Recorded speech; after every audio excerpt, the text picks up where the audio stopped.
छत्तीसगढ़ के जंगलों के किनारे एक सुनसान हवेली थी जिसे काल हवेली कहा जाता था।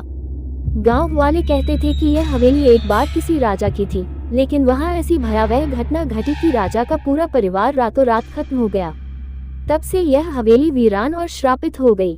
लोगों का मानना था कि हवेली में राधिका नाम की एक लड़की की आत्मा भटकती है, जो हर पूर्णिमा की रात अपने खोए हुए परिवार को ढूंढने के लिए किसी की बलि लेती है। नेहा का मिशन। नेहा, एक जानी मानी पत्रकार, को इस हवेली की कहानी ने बहुत आकर्षित किया। वो सच्चाई का पता लगाने के लिए दृढ़ थी। उसने गांव के बुजुर्गों से पूछा, लेकिन हर कोई उससे सिर्फ एक ही बात कहता, बेटी, सच जानने की कोशिश मत करो।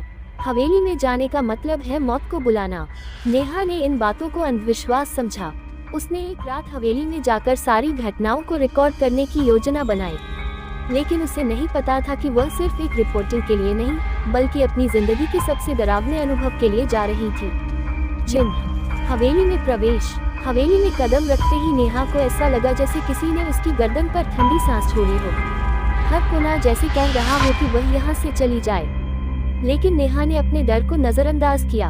उसने अपने कैमरे को चालू किया और हर कोने को रिकॉर्ड करना शुरू किया। जब वह पहली मंजिल पर पहुंची, तो उसे एक कमरे से धीमी धीमी गुनगुनाने की आवाज सुनाई दी। उसने दरवाजा खोला तो देखा कि वहां एक पुराना पियानो रखा हुआ था, जो खुद ब खुद बज रहा था। नेहा ने डरते हुए पियानो की ओर कदम बढ़ाए। तभी पियानो बंद हो गया और एक पुरानी तस्वीर जमीन पर गिर गई। तस्वीर में एक लड़की थी, राधिका। नेहा ने सोचा कि वह अब सही दिशा में जा रही है और इस रहस्य को सुलझा लेगी। चिन्ह। डायरी और नया राज। नेहा को झूले के पास एक डायरी मिली। डायरी में लिखा था, ये हवेली सिर्फ मेरा घर नहीं, एक दरवाजा है। जो इसे समझेगा वह कभी बाहर नहीं जा पाएगा। नेहा को डायरी में एक नक्शा भी मिला, जिसमें हवेली के तहखाने का जिक्र था। उसने तहखाने तक जाने का फैसला किया, लेकिन जैसे ही उसने सीढ़ियों पर कदम रखा, उसे ऐसा लगा जैसे कोई अदृश्य शक्ति उसे रोकने की कोशिश कर रही हो। चिन्ह। तहखाने का दरवाजा। नेहा किसी तरह तहखाने के दरवाजे तक पहुंची। वह दरवाजा खून के धब्बों से सना हुआ था। उसने जैसे ही दरवाजा खोला, उसे वहां कई हड्डियां और गहने मिले। तहखाने की दीवारों पर बड़े अक्षरों में लिखा था, यहाँ से भागने की कोशिश मत करो।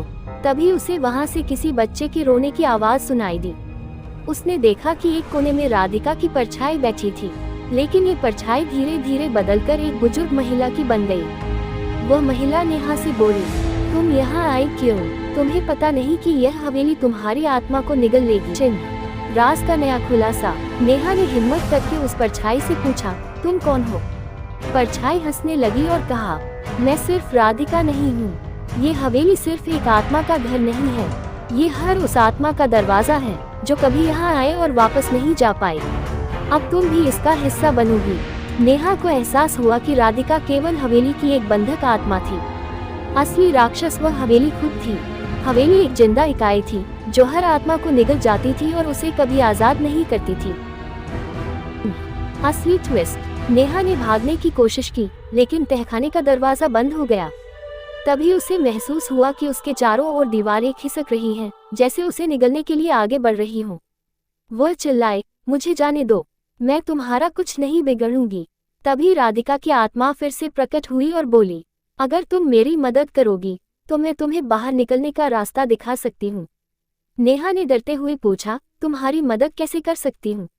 राधिका ने कहा, तुम्हें इस हवेली को जलाना होगा। ये सिर्फ आग से खत्म होगी, लेकिन ऐसा करने के लिए तुम्हें अपनी जान की कुर्बानी देनी होगी। नेहा दो रास्तों के बीच फंस गई, अपनी जान बचाना या हवेली का राज हमेशा के लिए खत्म करना। अंतिम बलिदान। नेहा ने फैसला किया कि वह अपनी जान देकर इस हवेली को खत्म करेगी।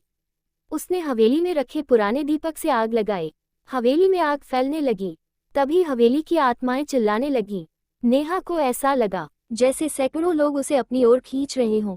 जैसे ही हवेली जलकर राख हुई, गांव वालों ने देखा कि नेहा उस जगह पर मृत पड़ी थी, लेकिन हवेली का कोई नामोनिशान नहीं बचा था। लोग आज भी कहते हैं कि नेहा ने अपनी जान देकर हवेली को खत्म किया, लेकिन कुछ का मानना है कि वो हवेली अब भी जिंदा है और सिर्फ सही समय का इंतजार कर रही है, फिर से लौटने के लिए।